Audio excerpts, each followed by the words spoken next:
Today on the LA Food Podcast, I'm your host Lucas Servodio, feeling a little like Miles Teller in the role of an ambitious young jazz drummer, because this has been a week of straight up whiplash as far as Los Angeles food is concerned.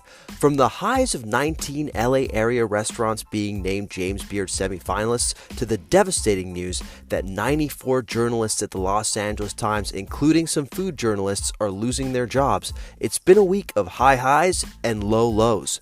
Father Saul joins us to dissect it all. We have some fun, congratulatory chat about the amazing restaurants like Amiga, Amore, and Kuya getting the James Beard nods. And we have a thornier conversation on the importance of local media and what can be done to ensure a more sustainable media ecosystem moving forward. On an entirely positive note, we're also joined today by Traci and Shad Davis, the power couple behind Vietnamese fast casual concept My Lai Kitchen. Traci and Shad walk us through the inspiration for their rapidly expanding spring roll empire. We talk through the nuances of opening a fast casual concept, why some fast casual concepts succeed better than others, and the discoveries they've made as they translate the beauty of Vietnamese cooking into the fast casual format. Traci also talks to us about her inspiration for opening My Lai in the first place, and Shad tells a hilarious anecdote about how he chooses to spend his birthday each year. Traci and Shad are an absolute delight, and their food is delightful too, so make sure to stick around for that. Without further ado, dear listener, let's chow down.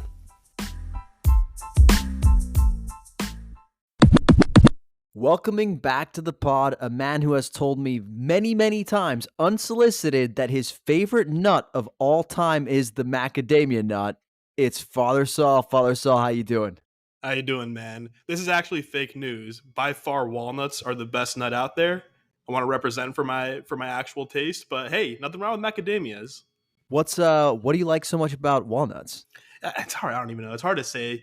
It's just like something about. I think I used to have them a lot when I was a kid. You know, like in preschool and stuff, you could like crack walnuts and eat them. It must be something nostalgic. Yeah.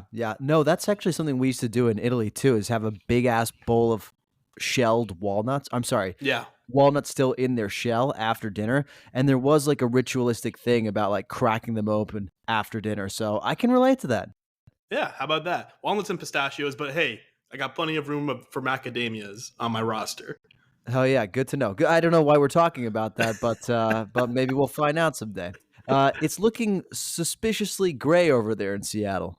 Oh man, it's been nicer than it was maybe a week or two ago when you came and surprised me for a visit. It was quite cold and then got even colder, but we're kind of, I think, through the darkest of the times. But yeah, Seattle is doing Seattle things. I'm excited for Seattle to be a closed chapter in your life, but we will not talk about that today. What we will talk about is Emily's, your girlfriend's, birthday. How did the birthday go? It was nice. Yesterday was pretty chill. It was her birthday yesterday. Got some nice food-related gifts, harkening back to our holiday pod. Emily's gone big on soups this year. The way I'm doing gorilla tacos, she's doing soup. So I got her a recipe book called The Soup Book, which actually looks really dope. I like it when recipe books are split out by ingredients, I found. So not like recipe, but like parsnips. And here are the parsnip recipes, right? I just find that easier to get my head around. And that's how the book is set up. Got her a cute little customized soup spoon. Got her own knife labeled Emily's knife. Yeah, so it was a food heavy birthday. And then of course the bigger gifts are going to be coming in February. We have a little Portland trip planned. We got a spa trip planned. It'll be a good time. Nowhere near how good she nailed my birthday. And you alluded to the big surprise about that during our last pod together. I love the gift in which you got her a knife that says Emily's knife. I can just hear that coming up on the stand, in the future, like, so tell me about this knife. What did it say on it? Just like I just feel like you're backing yourself into a corner here, my man. Well, I see it more so as self-protection, because if it's a murder weapon, you know who's behind it, right? Like I feel like it's more of an insurance policy. I just label all the things that could be used as weapons against me, and therefore built-in security. I don't know. This is a weird topic. I don't know why we went down this direction. We're doing this because true crime sells, buddy. That's why we're doing it. Okay. I heard you have a little bit of feedback on the noodle countdown I've embarked on so far. I do, man. Well, when we last spoke the first week of January, we were talking a lot about, or you were talking about how frightened you were of this particular challenge.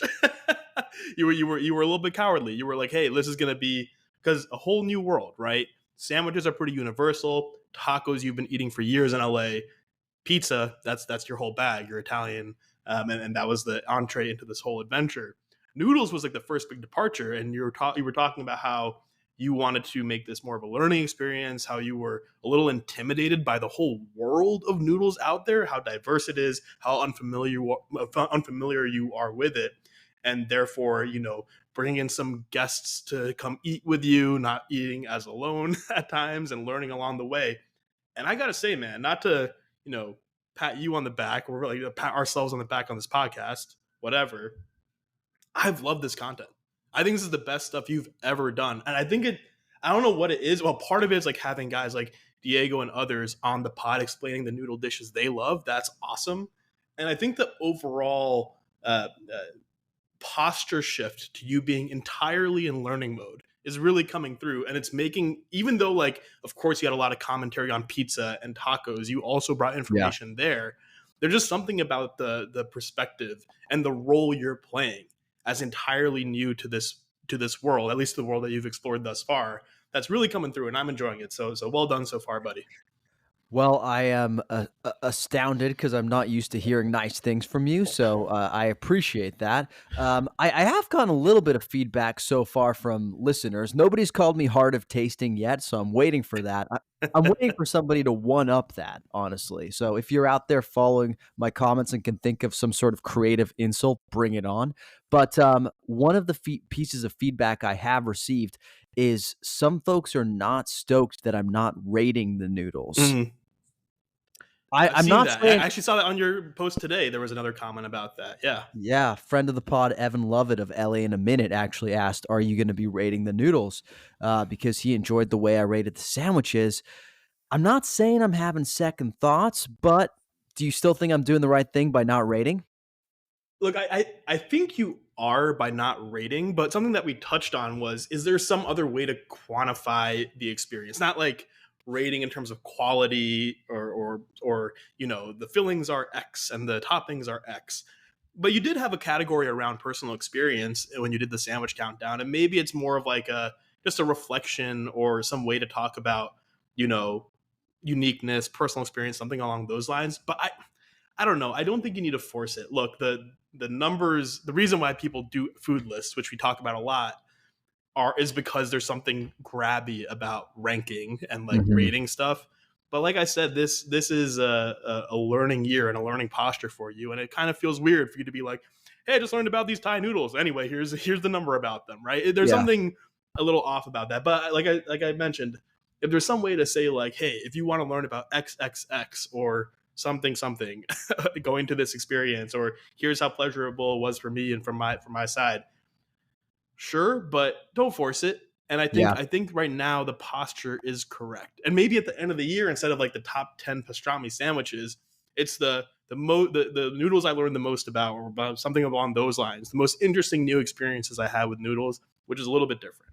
Well, you bring up a good point that there is still that subjective element because even though I'm learning about all these noodle dishes, there are some that just hit more than others. You know what I mean? Like, Sure. even if they are like the best possible version of, say, boat noodles or of pancit, like I had Filipino food just last week, some just like scratch that itch for me more than others. Do you think it's cheating for me to like every so often put out a ranking of like the five best so far or something like that? I don't think it's cheating. I don't think it's like, for example, you've done this five best things I ate this week videos, which I'm really enjoying, by the way. I think those are really cool. And it's kind of maybe something along those lines. Like, it's like Hmm. the Luca pleasure rankings that you could do. How aroused am I by this noodle? You could say, and then and just do it much more personally, but yet while indicating how much your itch was scratched, so to Yeah. speak. This is gonna get censored by social media platforms so fast, it's not even funny. Well, look, While we're talking about subjectivity and people's personal preferences, that seems like a perfect segue to talk about some of the news that broke this week, which is the announcement of the James Beard semifinalists. Did you catch this, Saul? Of course I caught it, man. This is our number one topic on this podcast, food awards. Yeah. Food awards is true. We love it. Now, Los Angeles did pretty well as far as semifinalists goes. 19 Los Angeles area restaurants received semifinalist nods, and that includes a restaurant in Anaheim as well. So if you're seeing some reporting on like 18 nods as opposed to 19 nods, that's most likely what it's about. But this is a pretty good haul. Last year, Los Angeles received 20 semifinalist nods, but this year, 2 Los Angeles chefs were up for Outstanding Chef, Jeremy Fox and Rashida Holmes of Bridgetown Roadie. So all in all, I'd say it's pretty much for muchness. What are your overall impressions of the selections? Pretty interesting. So I feel like, again, there's something about the philosophy of the James Beard in terms of how they rank year over year, right? That I need to learn more about. Where, so for example, just because you're a semifinalist this year doesn't mean you weren't last year or the year before or the year before that. And I do wonder kind of how those trends change over time. You can almost imagine a graph of like LA restaurants and like when they appear and don't appear on these particular lists and how far along they get from semifinalist to finalist to winner.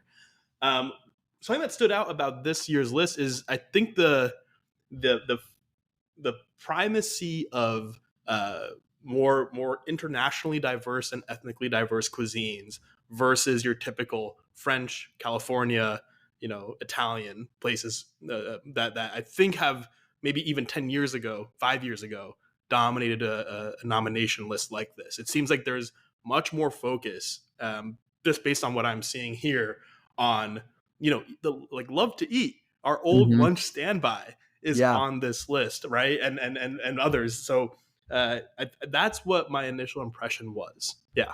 So good, like cultural diversity, basically, is what you're saying. But I think what you're getting at too is it's also diversity of the type of establishment. It's not Yeah. not all like fancy Fine restaurants, not all dining. exactly Yep. white tablecloth. I mean, Pancho's Tlayudas is a semifinalist for the Best Chef California category, and Mhm. that's just a stand. I'm pretty sure. So, I mean, from that sense, yes, it's a pretty cool level of diversity.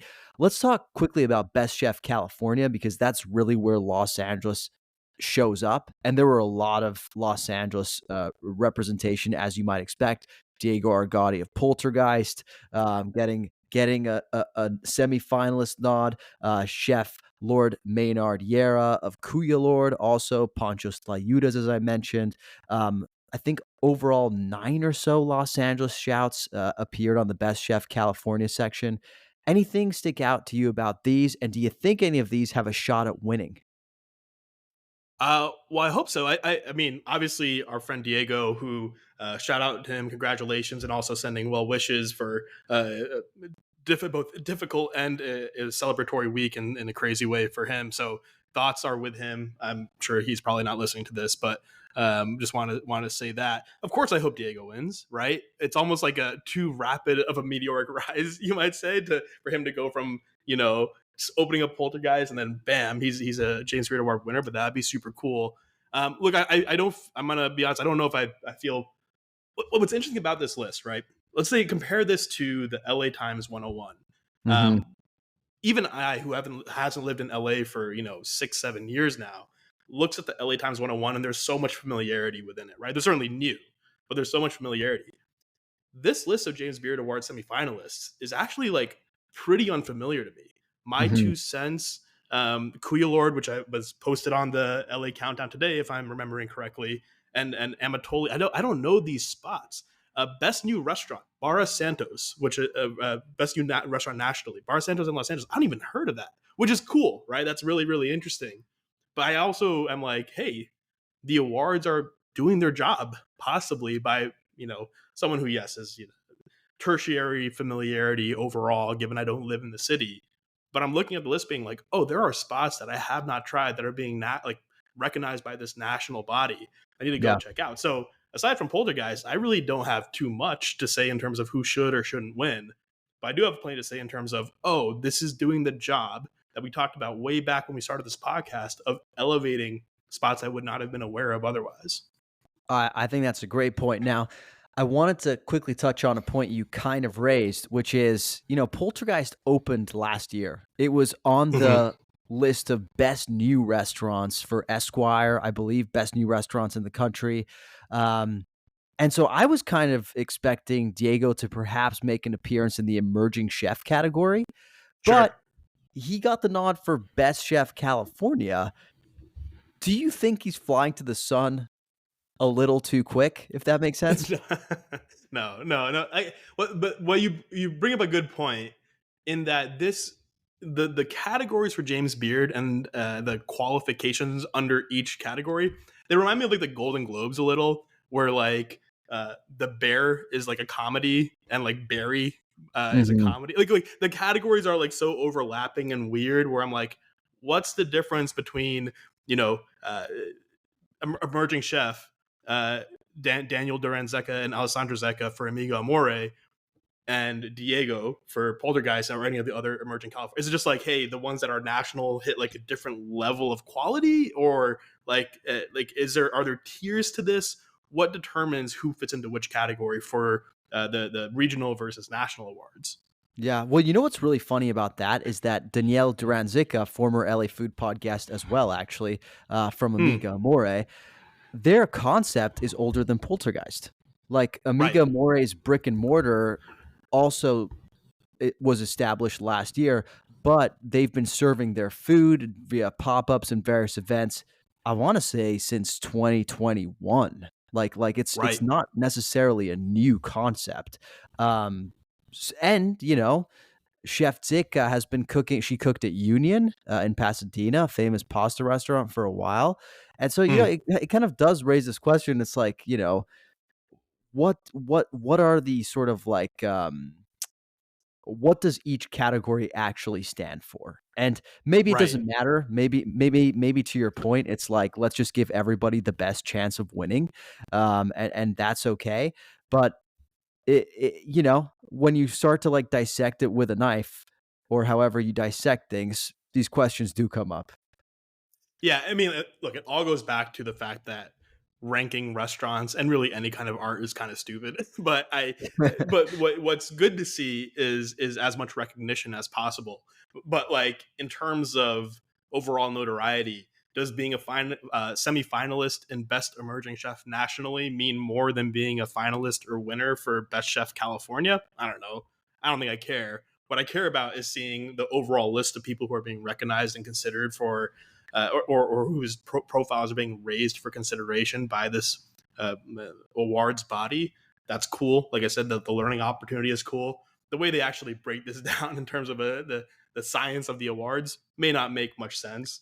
Um, and it's cool. I mean, look, even getting to this point of being a semifinalist is so Huge. notable, right? It's really really cool to see the like I said, the breadth of restaurants on this list, the attempts it seems like by James Beard to diversify and expand the sort of cuisines and types of establishments that they're considering for these awards, which I think has been in process for a few years. But I mean, just it struck me looking at this particular list, and yeah, I'm excited to see what happens next. And shout out to all our friends on this list who have been on the pod and who are in consideration. Did you take a peek at any sort of the Pacific Northwest nods? Are you happy with those? I took a peek, and it had similar experience. There was some like Communion, the chef at Communion Seattle, which is a southern restaurant, was recognized, um, and a few others. I should go back and refamiliarize myself with it. Archipelago, which is a chef's table tasting menu, I believe Filipino Northwest restaurant, which I've actually Hmm. want to check out for a long time in South Seattle, in Hillman City. It was on a list again. I've seen them there before, but I think overall similar. Where I'm like, oh, I don't know some of these spots. That's cool, and I'll check them out. I think, to be fair, I think the past couple of years, a semifinalist for James Beard has fit that profile of like, oh, I haven't. I'm surprised that that's the spot that they chose, and it's almost like they're making an effort to skirt the obvious and like identify the either more emerging or particularly like the restaurants that are at their peak, so to speak. Yeah. The restaurants who are sort of like representing what it means to be cooking well in Los Angeles or whatever city right now, which I Yeah. think is a commendable way to do things. Now, I ask you once more, picking up on what we talked about last year, do we care about these awards? I look, I find that I increasingly do. And maybe that's a function of us doing this podcast and talking about food with much more formality and regularity than we did in the past. I remember we were pretty flippant and cynical about this process when we started talking. And I think there are still reasons to be clear. I like to the very point we're making around what are these categories? What do they mean? Who decides them? Even if, as we're seeing greater diversity represented here, what does it mean year over year to be included as a semifinalist? Right? Like, what were we really trying to evaluate? I think there's still plenty of flaws, but I do think I care just from an educational standpoint, from an awareness standpoint, and certainly, I mean, I always ask myself, like, who was the last cut and why, right? I mean, like, who are these, like, the folks around the cusp, and the folks we're not learning about is like kind of the curiosity. But no, from the fundamental question of do I care? I think I do care. Yeah, I am curious about this, and it's cool to overlay like the best of end of year lists that we talked about with the James Beard Awards, and see how it'll further shape the landscape of what's considered great food in Los Angeles and beyond. You heard it here first, folks. Father Saul cares about the James Beard Awards. We did it. We convinced him. Not that that was necessarily my remit to convince him, but here we are. You know who does care about these awards? It's Bill Esparza of Eater. He's a great journalist. He's done a lot of good work, not just in the recent past, but for a very long time.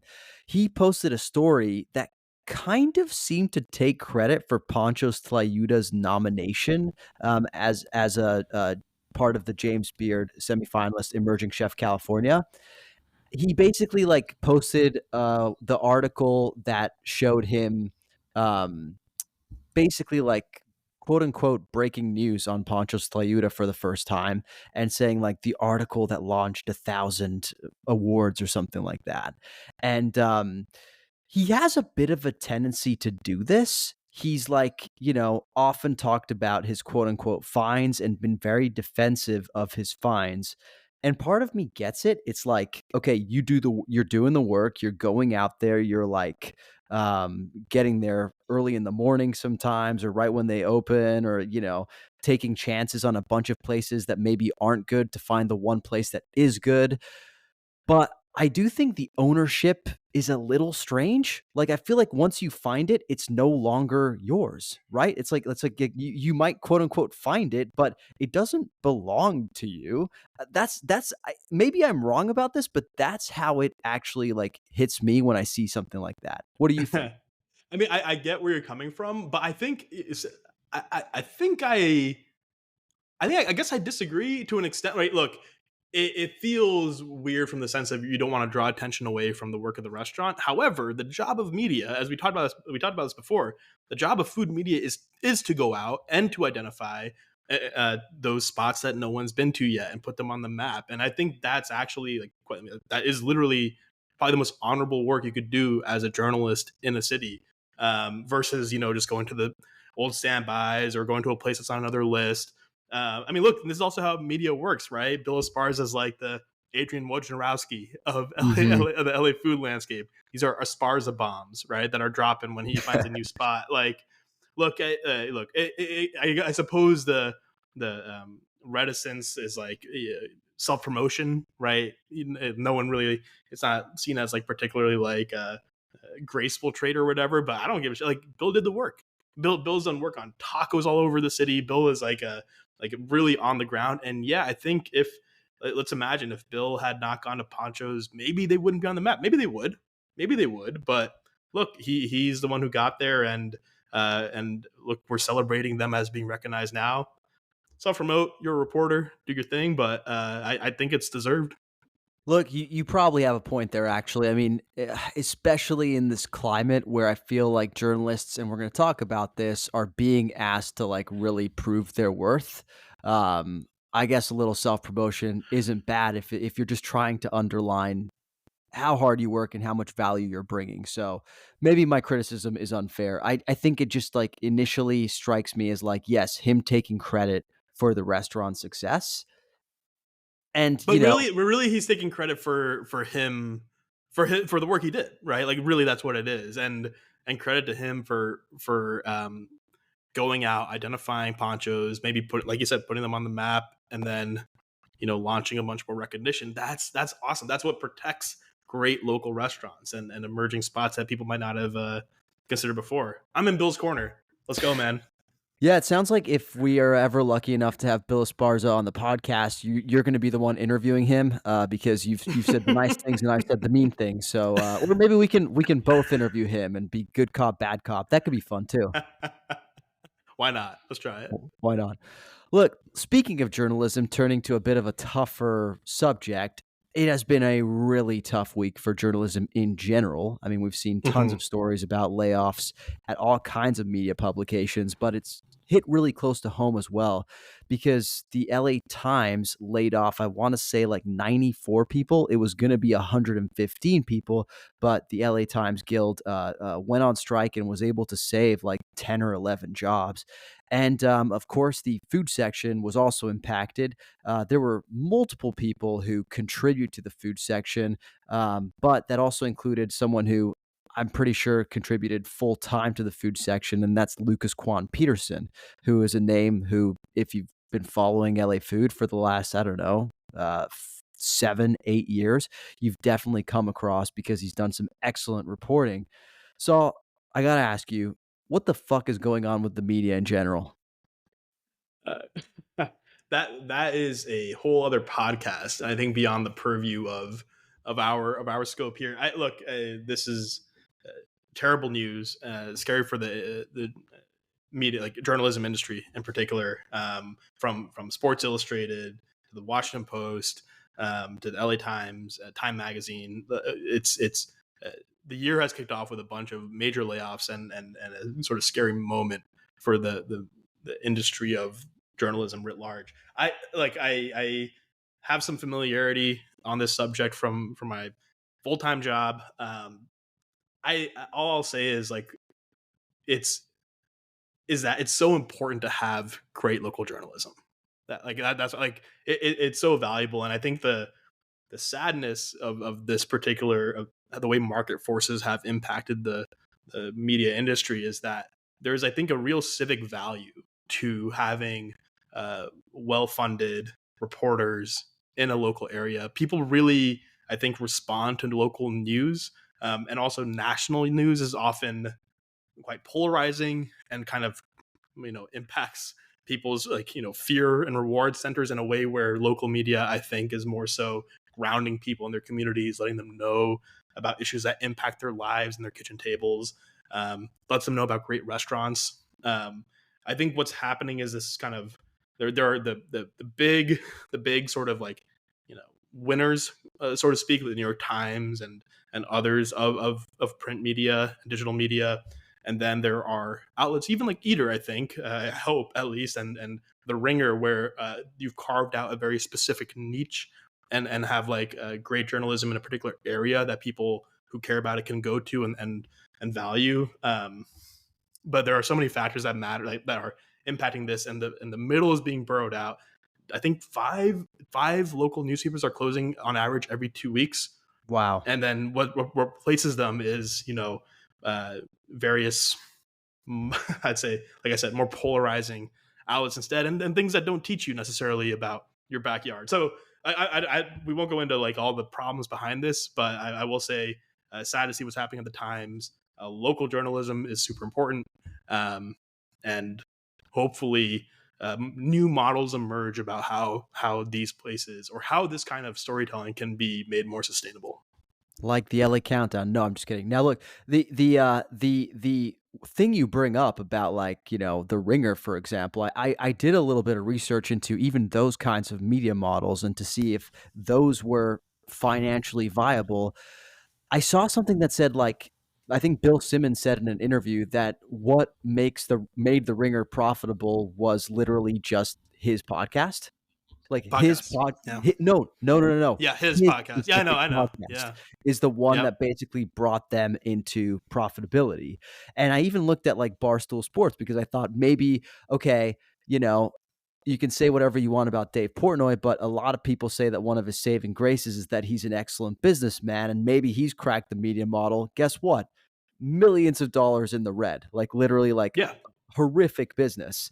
I One of the Los Angeles Times Guild criticisms towards leadership was that they were quote unquote cutting their way to the future without doing enough to actually reimagine the business model, right? Without actually doing enough to think about what can we do to like generate revenue in order to be able to protect local journalism. I mean, that seems like the $1 million, well, $1 billion even question. What needs to happen in order to ensure a more sustainable media business? Are we talking about philanthropy, government intervention, benevolent billionaires, all of the above? But look, it's probably some form of all the above. And look, what I feel like what media, this is a fundamental like market failure, right?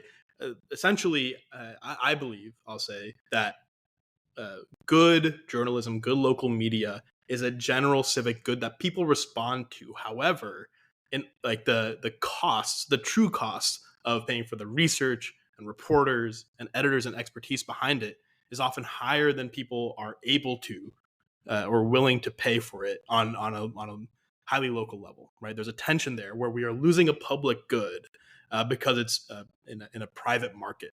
And yeah, there are nonprofit media models, there are mixed media models. There are a lot of people doing great work to try and figure out how to replace uh, good local journalism, often using some mix of advertising, philanthropy, subscription model, and so on and so forth. I still don't think like the Texas Tribune was one of the sort of hallmark models of this. A great nonprofit, I believe, media model in Texas, and with great reporting at the state legislature level and really diving in. Even they had issues near the end of last year, and I believe had to make. Did they have to make staff cuts? I shouldn't say that if I'm not sure, but I know they had issues heading into the end of last year. In part because if advertising is part of your revenue pie, that's really shrinking right now because advertisers are pulling back as they expect, you know, tighter economic situations. So if advertising is a part of your revenue, and for major national outlets or outlets like the New York Times, they are a very significant part of that. That's bad. It's a pretty dire time for that to be part of your revenue model right now. There are entirely nonprofit outlets that are just subscribers and philanthropy, blah blah blah. There's not going to be one, I think, one size fits all here. Um, and so the answer is I don't know. The Seattle Times, I'll say, has done some really interesting work as both the subscriber model, advertising model, and partnering pretty well with philanthropy on what they call community labs to do local reporting. But they're kind of a pioneer there, and I don't know if that model's been replicated very successfully across the country for outlets like the LA Times. But it's a we are far afield from the LA from the LA food scene right now. I could talk about this for a long time, but it's a question where you don't quite know the answer to beyond saying this is a problem, this is something that has value to people, and we should figure out how to do Well, it better. look, you say we're far afield from the LA food world, but I don't think we are at all, especially considering like how much time you and I spend scouring LA food journalism and discussing LA food journalism. I mean, honestly, this is a massive loss to the entire conversation, right? Like or the potential of local journalism going away is a massive loss to the entire conversation, and the conversation around food is part of what makes sort of the scene so exciting and so special, right? That's where new ideas are fostered. That's where people are held to account, right? There's been so much like bad restaurant behavior that's been called out Yep. by the LA Times. There's been new places that have been found by the LA Times. Like, I mean, think of all the work Jonathan Gold did, right? Like just to unearth new spots and literally like provide like spur on the economic engine of the city via restaurants. So I think it's very pertinent to what we discuss here on this pod. In fact, it makes me feel a little bad for every time we've been hard on the Times for their reporting. Do you think we should feel bad? Well, no, because it's not a reflection on the times. Actually, it's a reflection on how much the publishers and funders of the Times are able to invest into the reporting they do. The reason why I think one of the earliest things we did was make fun of the Times we're basically mimicking the Infatuation's map technology, like visualization and list making and all that. Look, that was both a move of desperation to try to get like readers the way the Infatuation was able to get them. I'm guessing, right? It's just speculation. To be like, oh my god, like we need Jonathan Gold has passed. We need a way to reliably get readers. There's a model that's working. We're basically going to copy it. And it's a lack, therefore, of creativity and commitment to funding great research and additional resources into journalism to provide a service that people will be willing to pay an extra dollar for to go read, right? So, I don't think we're being hard necessarily, but look, I do wonder, like, I don't know Eater's financial situation, right? But they're a great example of an outlet that's like, you will get value here if you care about this topic, right? Mm-hmm. I wonder if Jonathan Gold was coming up today, if he'd be an LA Times reporter or an Eater one. It's right? a great question. So the Athletic in the sports world is an interesting example, right? The Athletic essentially, as local and regional newspapers were closing up, the Athletic was eating up some of the best talent in local and regional sports media to become like the place. If you want to read about sports and learn about have great sports journalism, you go there, and they get bought by the New York Times. I feel like Eater is a little bit of like these topic specific, outlets seem to be a little bit more effective at keeping eyeballs because they speak to a particular interest that folks have. Whereas spots like the LA Times, which are broader in general, today, if you read the LA Times or you used to read the LA Times and subscribe, why wouldn't you subscribe to the New York Times? Yeah. Right. Like, so I don't know.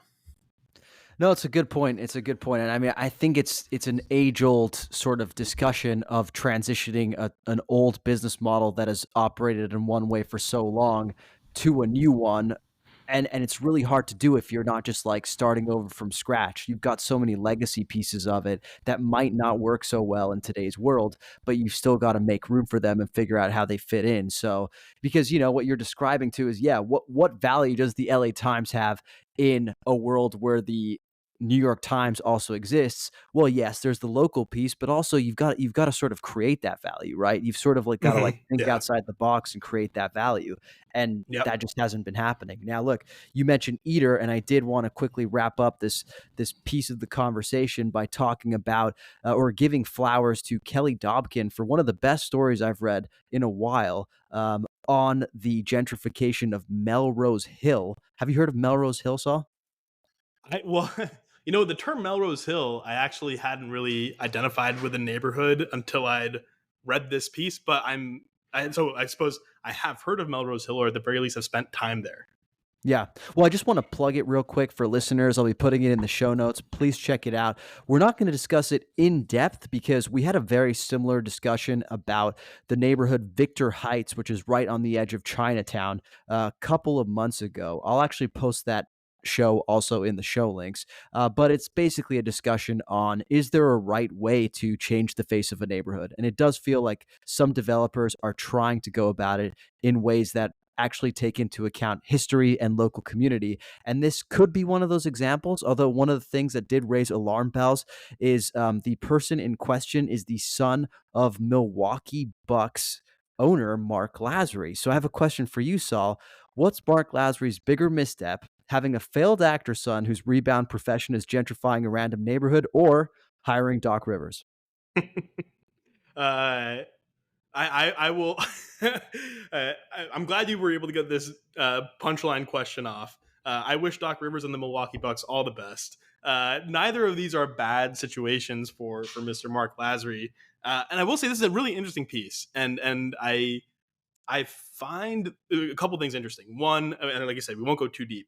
The fact that Melrose Hill sits between a couple big neighborhoods and therefore doesn't have like a core community organizing sort of network to make the case or push back against gentrification efforts, plus the consideration of historical preservation that Mr. Lazary seems to have in mind as he's investing in the neighborhood. Both interesting. I reject your question. Good luck. Good luck to Doc Rivers. Hopefully my Sixers will see them in the playoffs. Yeah, you just don't want to piss off the newest follower of the LA Countdown, Doc Rivers, which, I can appreciate. You don't want to alienate our community. Do you have a shitty Yelp review of the week this week, bud? Oh, I have a great one, Oh, actually. let's hear it. So about a week ago, I think it was last weekend, my my girlfriend Emily got in a little tiff. It was about there was like a exchange in the morning. I'd just woken up, and she like we would plan to do some escape rooms that day, but she wasn't feeling well, and she was like, "Hey, I'm not up to doing the escape rooms," and I was like, just like simply like just like nodding, like basically didn't respond. And then like an hour later, she like was like, "Hey, I'm not up for doing escape room." I'm like, "Yeah, I heard you the first time." I think I said it in like a not like in just like a neutral way.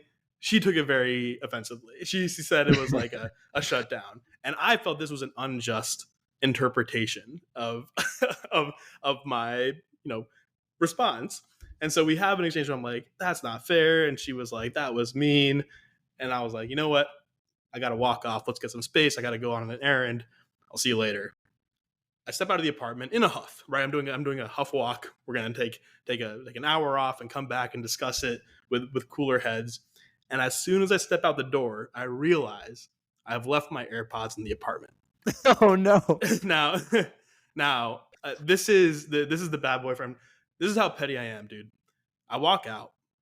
I realize in the hallway, 2 steps outside, I don't have my AirPods. I am so stubborn that instead of walking back in and being like, my bad, like take two on the huff on the walkout, I'm gonna go grab these. I drove to an Apple store and bought new AirPods. No. No.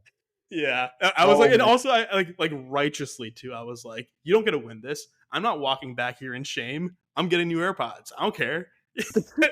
literally, the whole getting space from each other was me going to the Apple store, buying the new AirPods, coming back, and then it's like immediately like solving it and it being totally fine. Except I just had like spent $130 on a new pair of headphones for no reason.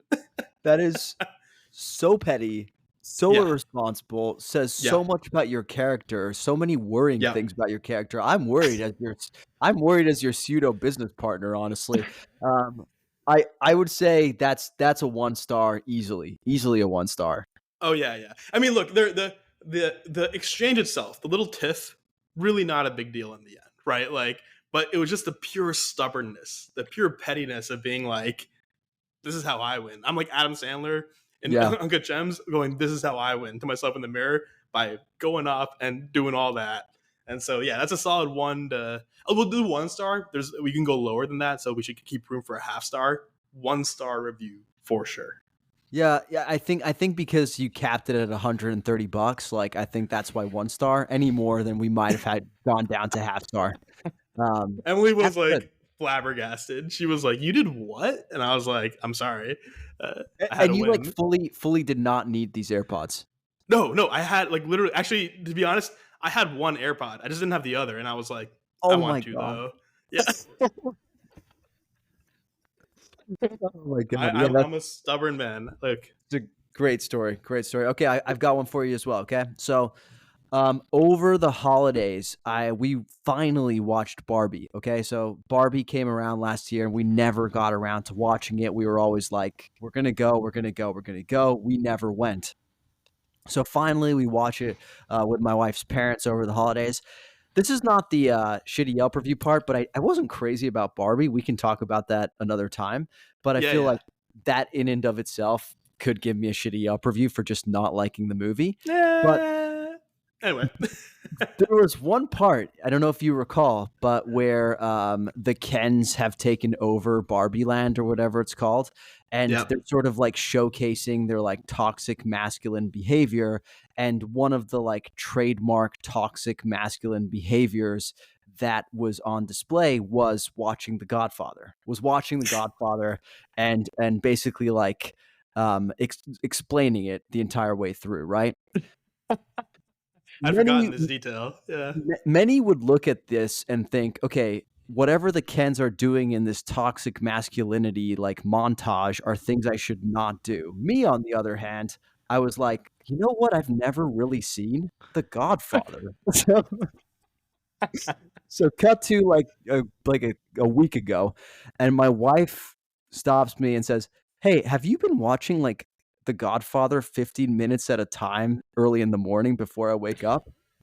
And Yeah, that's what I've been doing. I've been slowly catching up on The Godfather 15 minutes at a time each morning. It's a long ass movie, okay? But if you turn it into 15-minute, it becomes like an 8-part miniseries, okay? So, that's what I've been doing. I saw basically like the red flag of don't do this, and I was like, you know what? I need to do this. I think the worst part of this though is watching The Godfather in that fashion. That's like not the way that movie's supposed to be consumed. You need to sit down and take the whole thing in. 15-minute increments of The Godfather. It's not a Netflix series. What are you I'll be doing? honest. I'll be honest. I still haven't finished. But like, Jesus. actually, you know what? It actually like works surprisingly well because of the beats in the movie. I think actually maybe 15 is too little, but if you did it in 30-minute episodes, you would get enough in that 30 minutes to feel like you've watched something significant. I think Sean Fennessy is like if Sean Fennessy were to ever listen to this podcast, which would be my dream, he'd be like apoplectic right now. This is not right. Just watch The Godfather. Here, come over, watch The Godfather with me. I'll explain it to you while we watch. While we watch it with our 2 pairs of AirPods, which you now have. Perfect. All right. Hey, quick question for you. How do you feel about Vietnamese food? Ooh. Ambivalent. To be honest, I don't mean to be like hot takey here. Wait, do you have a guest coming on who does Vietnamese food? I I'm sure gonna do. kill myself. Look, I'm not a big pho guy. I just like it's not my. I'm so excited for you to learn more about Vietnamese food. Delicious cuisine. I have no questions. Yeah, good enough. Good enough for me. We'll be right back with Traci and Shad Davis of My Lai Kitchen Oh right after the my break. God.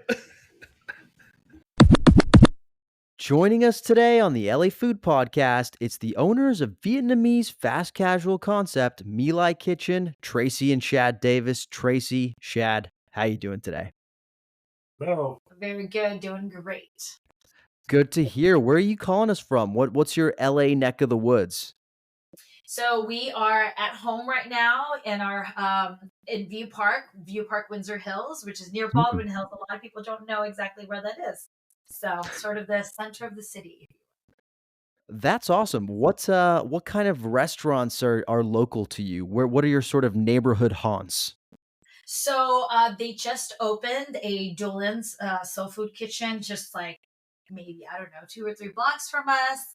John and Vinny. John and Vinny's on Slauson is right down the street from us as well. Serving Spoon actually just got named like Essential 38 on the eater list. It's Wow. a breakfast spot, yeah. And yeah, Sunday there's a gravy. kind of Sunday gravy. Mm. That's one of our faves as well, Mhm. right down the street from us. So That's awesome. Is there like pretty good hiking around there too, if I'm not mistaken, or that's more around Culver City? Am I getting mixed up? no, I mean, so we're about 10 minutes from Culver City, if even that. I mean, that's probably with traffic. And so, 5 minutes from us is like the Kenneth Hahn, hiking center. I don't know what it's called. It's a big but park. It's a huge park. Mhm. And then probably about 10 minutes from us is the Culver City Stairs, and another park that's right there as well. Wow, so a hub of activity in terms of physical activity, and then plenty of places to refuel afterwards. It feels like. Yeah. And we're about a mile away from the new stadium, the SoFi Stadium, Yeah, SoFi Stadium. where the Rams play, and there's a new Clipper Stadium as well, Yeah. going right there as well. And they just got the All-Star game in 2026, so you're going to have a bunch of activity near you. Yes. So we've been trying to figure out, we've always, because we're in this neighborhood, we've been here for about 5 years now. That's sort of this is one of the areas that we also want to, open up a neighborhood something in, kind of grow with this neighborhood as we have grown with it. And so yeah, we haven't found the perfect location yet, but that's definitely, we want to do sort of a fun neighborhood restaurant here, sort of like the Belmont is pretty popular, so kind of like that, but for this neighborhood. So a departure from My Lai, you might say. In addition. In addition, yeah. In In addition, addition. okay. I just want to see if are we breaking news here? You know, we don't often break news on the LA Food Pod, but hey, we're happy to. So you heard it here first, folks. Well, great to hear about the LA stomping grounds, but I understand that this story also starts kind of in a different part of the United States, and that's Houston. Traci, that's where you grew up. Am I right? Yeah, that is where I'm from. I was born in Georgia, but I was raised in Houston. Went to middle school there, high school. Went to University of Houston, and yeah, I've been there. I was there until I was like 22 years old before I moved to New York City. Well, it sounds like food, from what I've read about you, it sounds like food played a central part in your upbringing. What was your relationship to food growing up? So yes, being an Asian family or Vietnamese family specifically, food is sort of at the center and of the core of our family, right? It's like I don't know. I'm sure you've seen a lot of memes and reels and things like that where it's like, oh, Traci, you're too fat, but here you need to eat, or like or it's like you have to eat every grain or kernel of rice, otherwise the maggots are going to eat you when you die. Like so like food is like central to all of our to our life, and that's where we gather. And my grandmother would used to make pho. All the whole family, all my aunts and uncles and my cousins would come over and eat pho together. Every single night my mom cooked, although my mom really does not like cooking. She's actually a very great cook.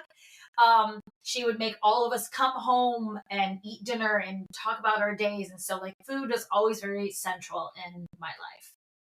Yeah, I mean, honestly, what you just described, hey, you're getting fat, but you have to eat. That's exactly what it was like to grow up in an Italian household as well. So I can absolutely relate to that. Shad, what part of this, what part of the United States are you from? I'm from Kennebunkport, Maine. It's a small town in southern Maine, coastal. And yeah, lobster is our big claim to fame over there. Just everything lobster, lobster rolls, fresh lobster. Yes, but what he's not saying is that his mom and so his dad is a farmer, and his Mm, mom she's a vegetarian, or she's actually a pescatarian, but she is an excellent cook. She mm. meat everything, and so she owned a bakery for what, like 35 years or Yep. something of his life, and she just recently sold it. And so food is also super central in his life as Yep. well. Yep. So you grew up in and around the kitchen. I think they had kids so they'd have free labor.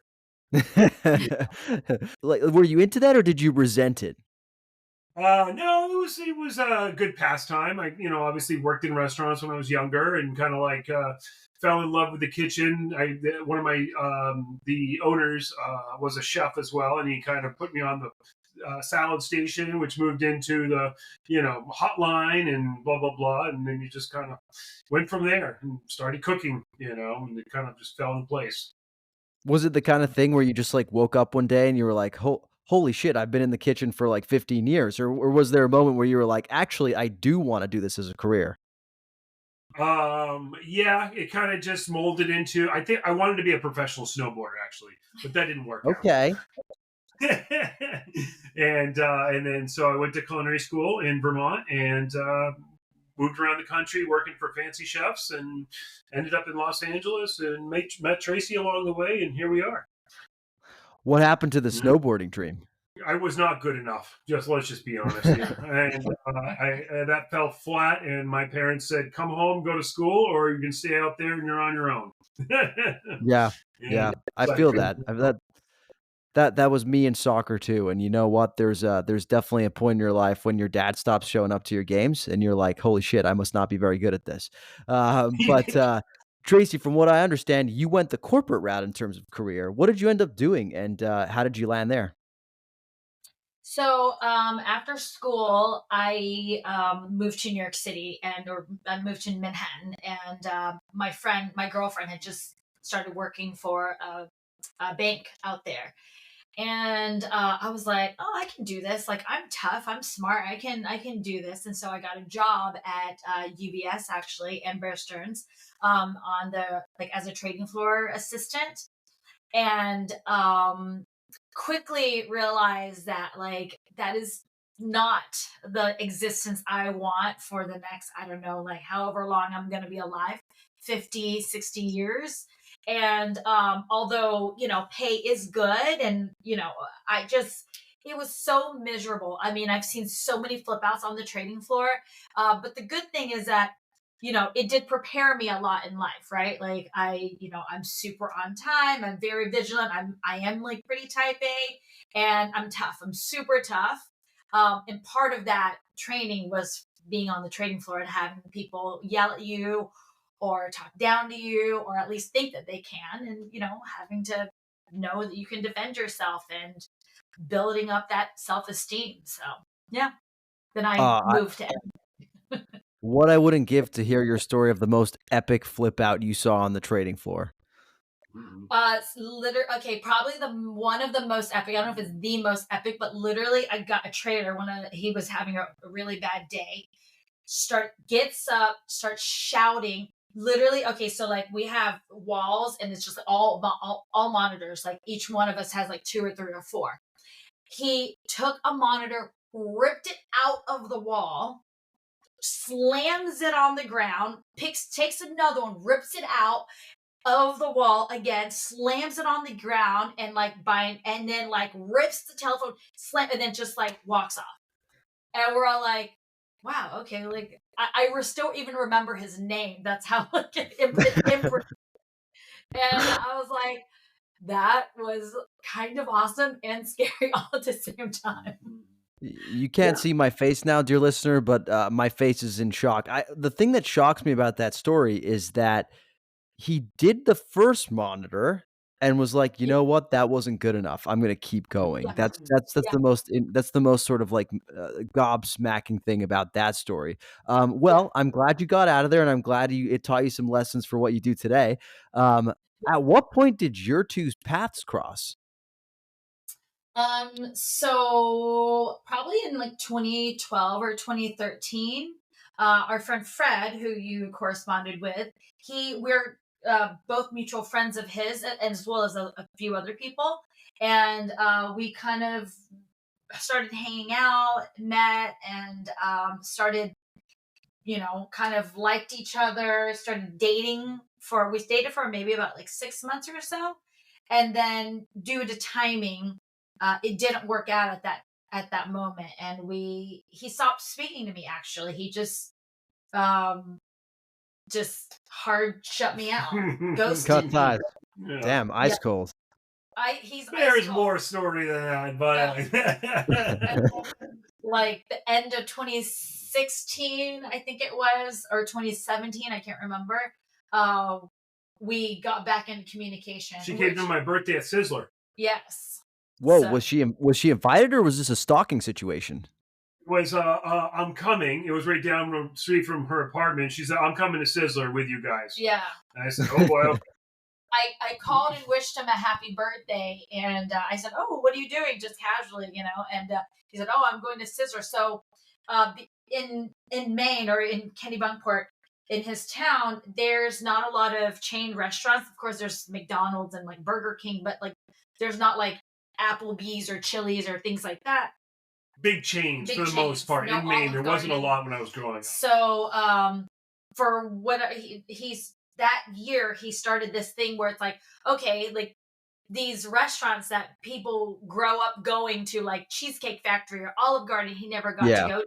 So it's become like a yearly thing where on his birthday, instead of going to like, you know, whatever, Girl and the Goat, we go to, you know, Red Lobster, Olive Garden. So that year was the first year he did it. And he was like, Sizzler. And I'm like, you know what? I'm gonna come and say hi. Mm-hmm. And so I just pushed my way. I fucking love that. I just have to say that is an epic way to do your birthday. What is the one restaurant, Shad, that's like really sort of like spoken to you out of all these big chain restaurants? Have you had a moment where you're like, God, if only I had Olive Garden growing up?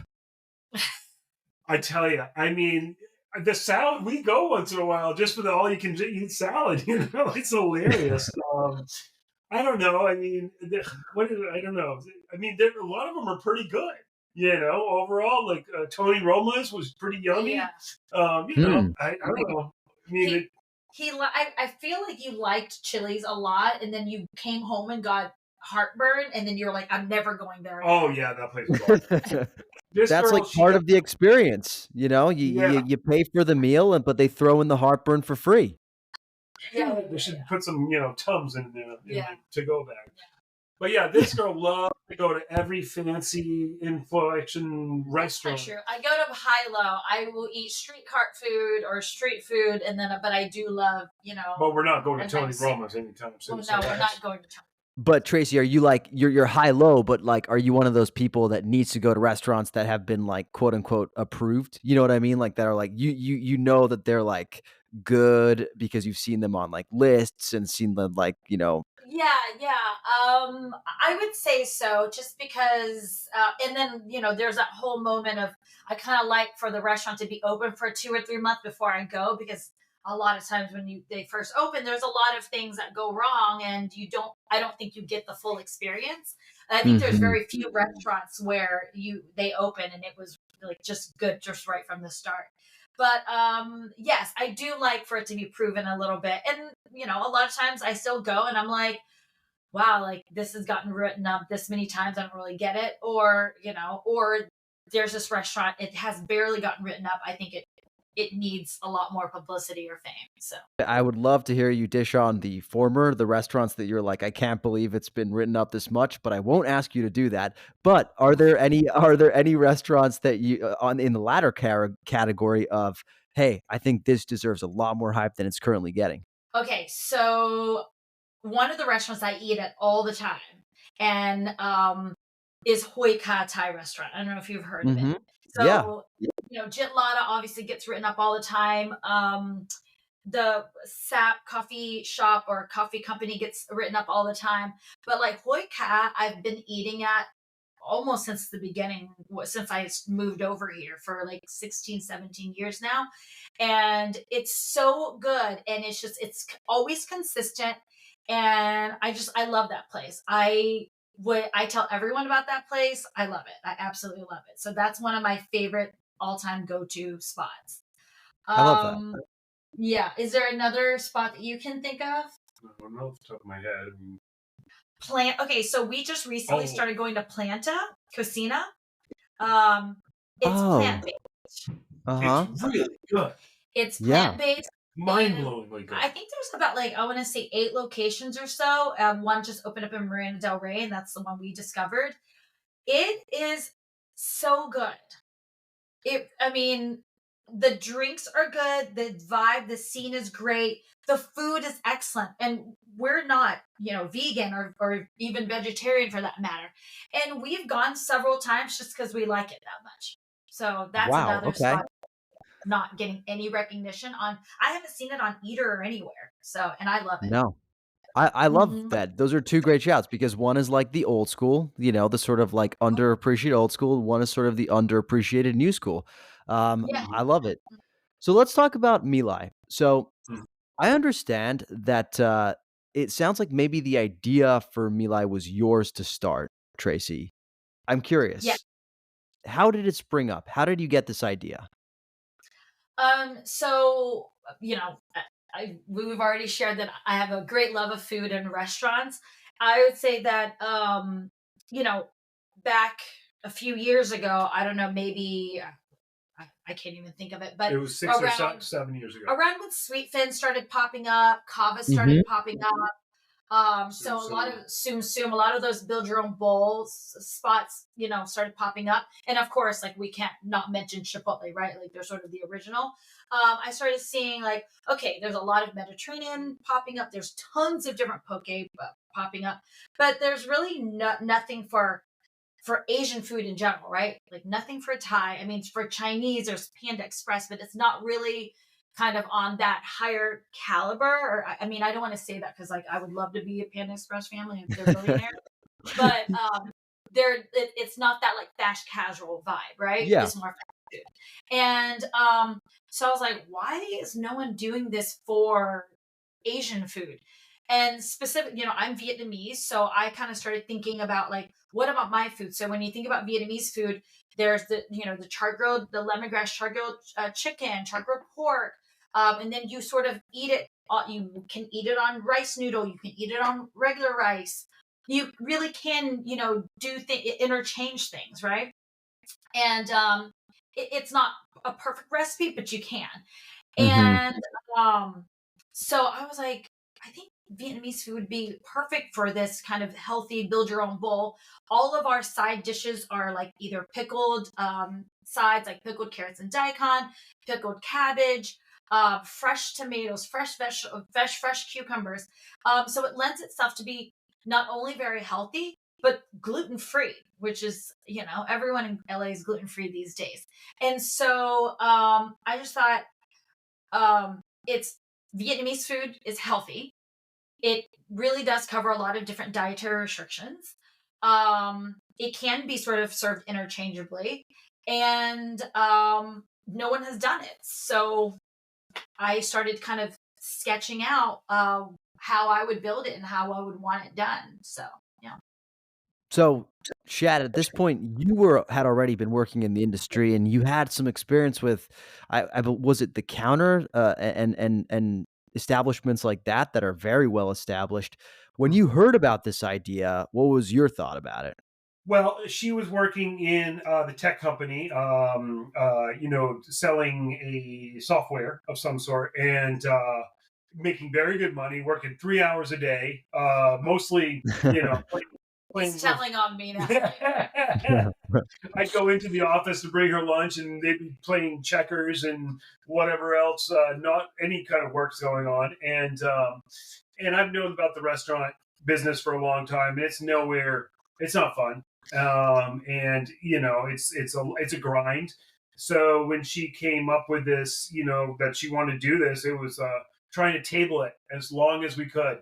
Is the just oh yeah, okay. Everybody has this dream to own a restaurant. This romantic dream that they have. Oh, we'll walk in and everything's going to be going great.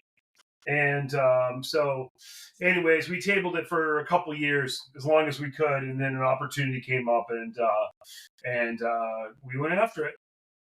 So, What was your hesitation, Chad? What was your sort of like fear? Why weren't you besides the obvious fact that like, yes, restaurants are a tough business. It's way easier to be playing ping pong 3 hours a day in an office. That sounds like a great life. But did you have any fears that were specific to maybe the concept or even like a fast casual business model? well, just the overall general being married to somebody that in a business that is this bad is generally an end to a relationship. Mm. I mean, it's literally, I know almost nobody that have survived opening up a restaurant, being married. It's a tough business, and so yeah, I mean I would wish it on. I mean, hey, we've done it and we've made it through COVID and a lot of other problems, but it's a grind every day, and you're dealing with employees that could care less. It's a Joe job to them, and it's our life, so it's getting it goes ups and downs every day. Some weeks are Yeah. great, some weeks are just a fire. Yeah, totally. I Yeah. I can relate to that. My parents own a restaurant and that concept of it's your life, while for a lot of people it's just the job they have on that particular day. That's a really tough thing to balance and trying to get those people to care about it as much as you do. That sounds like an impossible task. So my heart goes out to you. Now let's talk about fast casual. I'm fascinated with this idea of fast casual, this business model specifically from the perspective of going out and setting out to start a new restaurant. How is planning for a fast casual concept and a fast casual menu different from opening a traditional restaurant operation? It's similar in the ways that you have to do everything as efficient and as cost effective as possible. I think maybe the larger differences, I've kind of thought about this a little bit, is that you're doing everything right out front. Instead of in back of a kitchen, you're kind of in a fishbowl, if you Mhm. will, and so everything has to be super clean, super hygienic. You have the nuttiest people, looking after every move that you're making and judging you. And so, definitely there's a lot of thought that needs to go into how you're going to make this dish right in front of somebody, and do it super efficiently and beautifully, and be able to ring them up and not have any kind of issues, versus a Yeah. regular restaurant where most things are done in the back, and then a plate is given to you, with all the food prepared, or a box or whatever, and it's done. And I guess that's what I Yeah. would say. I would just add that because everything is right in front, right? And like in a the space in a fast casual restaurant usually is going to be a lot smaller. We don't need 3,000 square feet, right? Like we are fine with just like at Mar Vista, it's really only 1,000, and then at Sunset, it's about 14 to 1,500. But all that Hmm. space is in front, so just kind of thinking through placement of every little thing so that like one or max two people can really access and guide the customer through the line and or make whatever bowl there is. And so I think that is a little bit of the challenge, but also, as he said, because you're in a fishbowl, um, just everyone is sitting there judging every little thing that you do. So Hmm. that can be If you difficult. don't change your gloves between doing this and doing that, you might hear about it on a Yelp review or a Yeah. Google review or And something. everything is, all of our surfaces are bleached and Yeah. sanitized, right? But like they don't know that. However, they go to the next restaurant. Those people aren't even using gloves, but they don't. Maybe they take a peek, or they're not sure, whatever it is, and then but there's no judgment there. Yeah. The other thing would be the menu, right? Like I think another benefit and what we started seeing as restaurants and fast casual business that's kind of moved forward is that the shortening or the of menus that has worked out really well for us because people are kind of used to being like, okay, this is it. And so although there's still a lot of options, because you can build your own bowl, we really only of our kind of main or what we call our favorites, we really only have about 5 or 6 favorites, and Hmm. everyone's okay with that, so. Yeah. Mhm. Yeah, I mean, I typically don't ever order from the favorites at a place like My Lai because the personalization is so much fun. I did happen to order one of your guys' favorites last time I went, and it was bomb. It was the vermicelli with the pork and Right. the spring roll. That's nice. Absolutely loved it. But yeah, what you're describing, it sounds like the challenge is there's nowhere to hide, right? It's like everything you're doing is out front. I'm curious, are there any specific examples of, like, little things you had to, like, solve for along the way? Some, like, problems you identified early and you like, adjustments you had to make in order to accommodate this model? Oh my gosh. I mean, so I think we can talk about Mar Vista because Mar Vista was actually an ice cream shop prior Hmm. to going in there. And so um we that already was an adjustment of like how are we going to um you know it started small, right? Because we opened 1 month before COVID, so that sort of quickly changed everything. But as we grew, we had to figure out, okay, like now we have to make 40, 60, 80 pounds of chicken, for example. Mm. And then how do we get it there? How do we warm it up? How do we cook it so that it's crisp and fresh and it's caramelized and it tastes the way it is? So one of those machines that we not discovered, I guess, but we bought and sort of discovered, I guess, is a Turbo Chef. And Mm. the Turbo Chef At is, Starbucks, have you ever seen the machine that heats up your biscuit or your Yeah. bake, whatever? That's a quick what is it called? A quick rapid oven, and Mhm. it utilizes microwave and convection, Mhm. and it cooks a meat. You dial it into whatever you want it to cook, and we've like kind of Yeah. figured out the. So we toast our bread in it. We cook or we warm up and caramelize our meats in it. Um, we bake our vegan meatballs in it. So it's like we discovered this amazing machine, and it is very pricey, but it's a machine where we can do everything. So we've had to do like that's one of the things we had to kind of dial into. Another thing is so we have a seasonal item every single um, season, but pho we sort of keep on for 2 seasons. That was another thing. So like, how do we warm up the pho? So it's like these constant little. So at Sunset we have the stove, we have a hood, we have all of that stuff. But at Mar Vista, where this was our kind of guinea pig, how do we do that? So okay, get an induction burner, put it on there, and we also bought a hot water machine to quickly warm up, pour the hot water onto the noodles, take the lift the noodles out of the strainer. And so we really, for Mar Vista, we've had to be very inventive.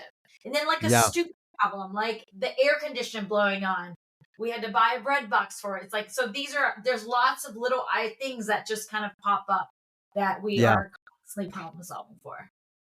That's fascinating. I mean, the pho thing, I never even thought of like how difficult it would be to deliver pho in a fast casual setting. I've seen when I was growing up in Switzerland, there was this really popular Italian fast casual concept. But looking back on it, it was horrible because like, boiling pasta, it's not fast. Like it's not fast enough basically. And I think maybe part of the issue is they just hadn't quite solved how to do it. But yeah, it sounds like you need like a logistics degree in order to solve some of these issues, or like yourselves, just rely on some pretty awesome ingenuity. A lot of trial and error. A lot of trial and error, Yeah. seriously. Let's talk about specific menu items. Were there any menu items that it was important for you to see reflected in My Lai's menu just from the outset? You're like, we just got to do this. It's an important menu item to me. So the egg rolls that you were just talking about, this whole thing sort of almost started because of the egg roll. So in Hmm. Houston, we like every single family event or even at restaurants, you get these perfectly cooked, like beautiful egg rolls with stuffed full of meat and less filler, like less of the jicama, less of the carrots and all that stuff, but just lots of meat. And over here I noticed that it was the opposite. It was all so much more filler, little skinny things. And I was like, what's going on here? Egg rolls are my absolute favorite. Like, I love fried food. I'm from Texas, and I can't find a decent egg roll. Like, what is this? And so I just thought to myself, like, I should open up some sort of Vietnamese restaurant and just like have proper egg rolls. So that's how it all started. And I started playing around with it, and then the other side of that are the vegan egg rolls. So most places, Chinese, Thai, and even the Vietnamese restaurants, there's a lot of jicama and cabbage, carrots, noodles for the vegan egg rolls. But for us, we actually put vegan meat, so impossible meat and or beyond meat. So so I wanted it so that when the vegans come in and they take that bite, that they're actually like they get a little bit of like what a pork egg roll would taste like. So Yeah. that was a very, very important menu item for me to feature. And then I just also wanted to get right a lot of the side items, like the pickled items that fully reflect Vietnamese cuisine. And I would say the last thing is the fish sauce, right? Fish sauce is like integral to the to Vietnamese cuisine. I also knew that it had to be a flavor that was maybe a little bit more approachable. Mm-hmm. And so we did a lot of trial and error where I was like kind of, I don't want to say dumbing it down, but maybe brightening it up. And so he was my taster of for the fish sauce, which is the My Lai vinaigrette. So Yeah. Yeah. I hadn't even thought about the roll piece and component because you bring up a great point, which like I've actually noticed that at a lot of restaurants, and my wife was vegetarian for a long time.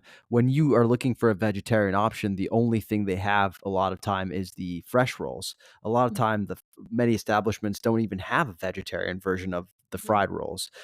So we were very excited to see that you had the Impossible Meat version over at My Lai. One thing I really appreciated last time I went to My Lai was how like pronounced the smoky and char flavor on the meats is. How do you achieve that in a fast casual concept? Well, we have a production kitchen where we make everything.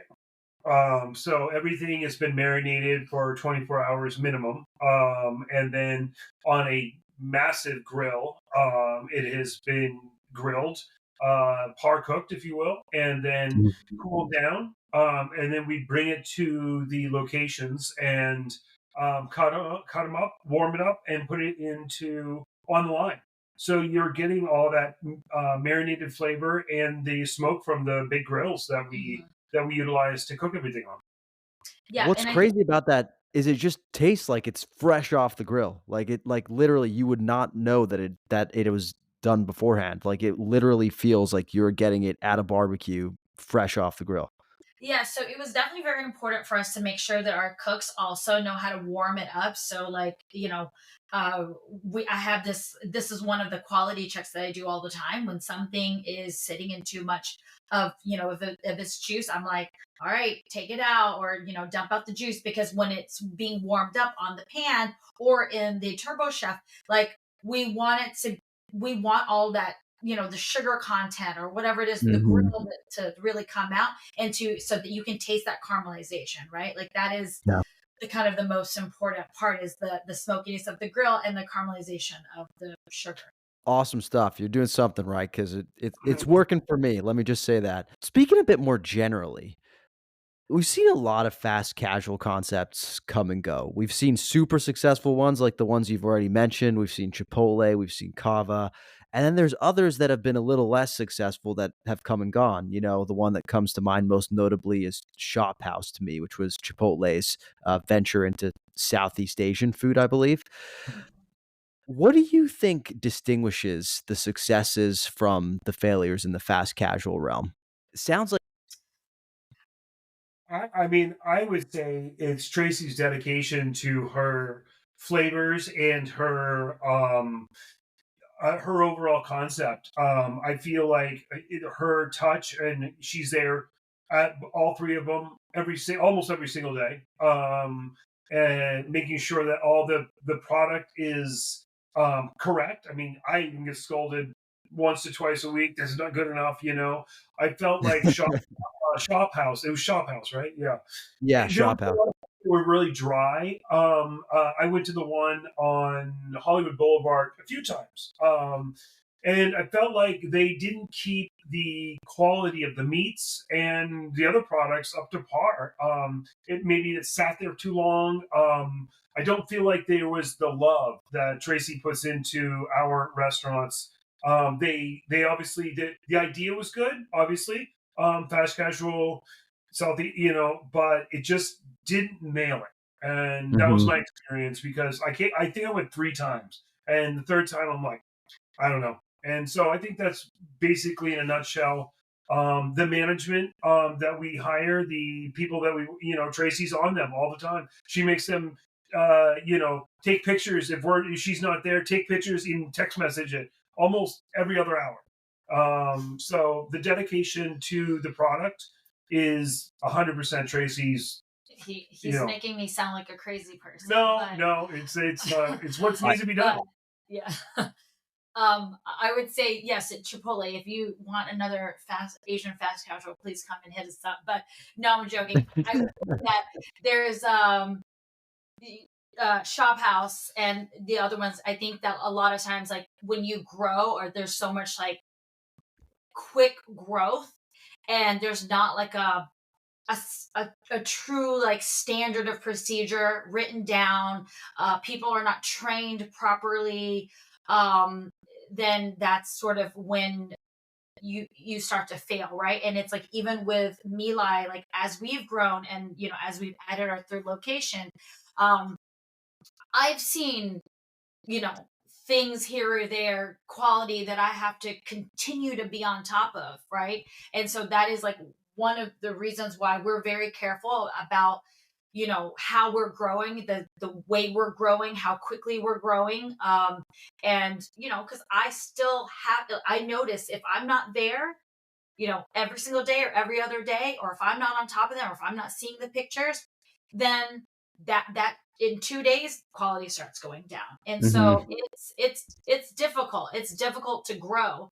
And, they say that it gets easier as as you kind of have this all down, but I can't even, I'm also so attached to it and so tied to it. I don't even like, as we grow, I don't know how I'm going to spread myself between every single, and that's going to be the difficult part. Like one of the secret ingredients to Me Lai's success right now, Tracy, is is your love, your care, your attention. How do you scale love, care, and attention as Me Lai continues to grow? That is definitely, I would say, a very hard question that I think we're both having to think about and deal with right now, right? I would say that I have been very lucky where I have really, really great employees, and it's going to all come down to training, right? Training and treating your employees right, building that correct culture, um, and trusting that they are doing what they're supposed to do. However, following up. So that is, I think we're sort of testing that equation right now, and it's working so far. And yeah, that I'm starting to do things as like writing down standards of practice as well. And I think it's going to all come down to trusting your team, training your team, and making sure that they know what they're supposed to do. It's also fundamentals of the restaurant, fundamentals of procedures, and making them relatively easy to follow, and and just overseeing it. And I think if you look at any of the good big restaurants, they have solid fundamentals of a restaurant, great procedures, and checks and balances. And Mhm. that's just basically, any good restaurant, that's what they got. There's a procedure for literally everything. You mentioned that there may be some other concepts in the works. It doesn't sound like they're fully baked. Maybe they are. Maybe you're just not ready to talk about them. But are there any, sneak peeks or kinds of things that are exciting you that you can talk about? So we of course want to continue to expand My Lai. We want to. So I have a lot of family in Houston and lots of people that I trust there. So I think we want to expand out there. Maybe a couple My Lais out there. We have a sandwich concept that I think we want to put into our ghost kitchen. I won't tell you the name because I haven't trademarked it yet, and it is a really, really fun name. But So yeah, and then as we've talked about, we want to do, he's the original chef of the Belmont and the Counterburg, as you know, and the Federal, which are like these huge names in gastropubs.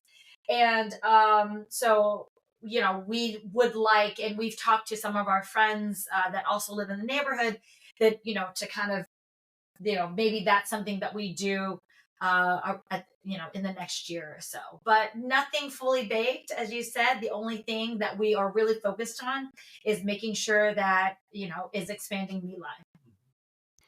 I love it. Can I float a concept by you real quick? Yeah, go ahead. This is not a part of the podcast you were expecting, but that's what we do here. We're always keeping you on your toes. So I just thinking of this because, you're from Houston, Tracy. I know that Viet Cajun is a thing in Houston. I'm just saying, I think it could be awesome. I think it could be awesome. Well, there's boiling crab out here. Would we consider that Viet Cajun? Yeah, Okay, absolutely. okay. Yeah, it's actually, the founders are Vietnamese, and I think they started in Dallas, actually, not Houston, but yeah, it is. And so there was another one called Hot and Juicy, but they're out of Vegas, Las Vegas, and they've already closed. But yes, so someone actually asked me the other day, what do I be, knowing that I'm from Houston, like what do I think about having like a Creole or Cajun restaurant out here? I absolutely love Cajun and Creole food. I just don't know if the LA market would love it as much as like the Texans and Louisianans, because it is so full of butter But Mm. one of the first things I go back home and I eat. That's like one of the first things I do. So, But it's also only good when the crawfish are fresh. yes. We went to Boiling Crab a month ago, or less than a month ago, and Tracy didn't even get because they weren't fresh. Yeah, I won't eat boiled crawfish or frozen crawfish. Right. Yeah. That's huge. That's a big factor that I hadn't even considered. Yeah, Mm-hmm. yeah, he's right about that. And you have to have other things like shrimp and other, all the different other seafood in order to like people like you that are just aficionados at, Well, I mean, the other seafoods, you can sort of eat frozen, or most of it actually kind of comes frozen anyway. People probably don't know that, but crawfish is one of those things that you have to eat fresh. Otherwise, it has a very distinct smell and taste. Mm. Yeah. Mhm. And for those who are in the know, especially, I think that would be super off-putting. You could do a pop-up of some fun little thing like that, like seasonal pop-up, and really, if you knew how to market it well and really get some, that would be fun. Crawfish. Yeah. Yeah. Yeah. Okay, cool. Well, hey, now I feel like I got to go back and revisit the boiling crab and really like pay like, closer attention, but Call that's first and make sure they're not fresh. Yeah. that's Call true. first. That's true. And And that's a great tip. Let me just say I've really enjoyed this conversation. I've learned so much. Thank you so much for making the time for us. Before we, wrap up, I just wanted to ask you both one final question, and that's as you reflect back on your journeys, what are you most proud of so far? I would say for me, what I'm most proud of is I am not from the food and beverage industry. And when we opened, 1 month before lockdown, not only did I sort of have to jump in and learn everything on the fly, I had to really sort of like dive in and get on top of, I'm a pusher. Like I'm very headstrong, and I had to get on top of DoorDash and Uber Eats and all of that. Literally within days I was on all of the different delivery partner apps. But we've had to go through we had to go through COVID, virtually brand unknown, but yet we started to survive and thrive during that time. Then we went through job food supply issues. Then we went through pricing. Lots of huge price inflations. Then we opened Sunset right in the middle of the writers and actors strike. And then, it's just every day has been such a challenge, but I have, persevered. And I would say that that's something that I'm really proud of myself and proud of the brand for. What would you say? I mean, again, you not being from the business, I was super nervous about doing this whole thing from the get-go, and you have been nothing but like, seeing this through and not giving up and not just throwing in the towel and, wasting all kinds of money and just, and so yeah, I would say that I'm proud of you for, just sticking with this as long, because this is a pain in the ass every single day. And and again, it's not always. I mean, there's a lot of accolades and a lot of things that are just also rewarding. But the day-to-day grind is something that is not something for everybody. And Traci is, gone through everything at this point, and so well, look at that. He wants to win husband of the year, complimenting me so much. I was going to say, it sounds like one way to make it through owning a business together is just offering your wife plenty of compliments. Yeah. An occasional pair of shoes. That's good. That's good. Yeah. Well, I want to say congratulations on all your success. I'm very impressed with your product. It's a great, great idea and concept, and I think you guys are doing it really well. I definitely urge everybody who's listening to go give My Lai a try if you haven't already. Traci and Shad, if people are looking for you or looking for My Lai, where can they find you? So our original location is 12222 Venice Boulevard. We're located in Mar Vista, actually next to Fatty Mart and Little Fatty. And our other brick and mortar is Sunset and Gardner at 7501 Sunset Boulevard. Come and check us out. And I'm there every day, so come and say hi. And our other location is so, yes. by USC, and it's a pickup or order Delivery. only. Yeah. Yeah, it's not a brick and mortar store to walk into. So we kind of So you can't visit them there, but you can order food from them there. And how about online? Where can people find you on social? Go to our website, which is My Lai Kitchen, MYLAI Kitchen.com. Our Instagram is My Lai Kitchen. You can order both places and, of course, on Google as well. And yeah, those are the best places to order from us. And I'm sure we'll be able to catch Shad at the Cheesecake Factory for his next birthday. But in the meantime, Traci, Shad, thank you for joining us. Thank you.